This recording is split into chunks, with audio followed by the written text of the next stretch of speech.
আজকে বাড়িতে সেই রকম কিছুই ছিল না, কিন্তু কিছু না থাকা জিনিস দিয়েই বানিয়ে ফেললাম আজকে মজাদার টিফিন, যেটা কিনা বাড়িতে সবসময়ই মানুষের থাকে।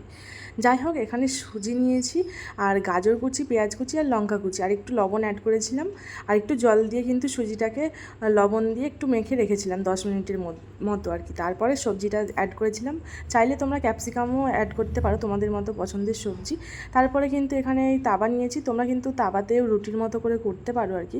একদম অল্প তেলে এটা কিন্তু ছোট ছোট করে ব্যাটারটাকে দিয়ে দিলাম। তারপরে একটু সময় লাগবে, এটা ঢাকা চাপা দিয়ে 10 মিনিট করে আর কি ভাপে রান্নাটা করতে হবে। একদমই সিম্পল রেসিপি, বাড়িতে থাকা উপকরণ দিয়ে একদম হেলদি একটা জিনিস, যেটাতে কিনা একদমই তেল থাকে না। আর যেহেতু কালকে একটু আলুর পরোটা বানিয়েছিলাম, একটু আলুর পুর বেঁচে গেছিলো, ভাবলাম দুটো পরোটা বানিয়ে নিই। আজকের সকালটা এত টেস্টি টেস্টি খাবার দিয়ে যে জমে যাবে ভাবতেই পারিনি। যাই হোক, আজকের সকালের খাবারটা কিন্তু বেশ হলো। আর সঙ্গে নিয়েছিলাম একটু টক দই, আলুর পরোটার সঙ্গে টক দই কি না হলে হয় নাকি। এটা দিয়েই আজকে সকালে সারলাম ব্রেকফাস্ট। বর তো ভীষণ খুশি, আর সঙ্গে আমিও কিন্তু বেশ খুশি।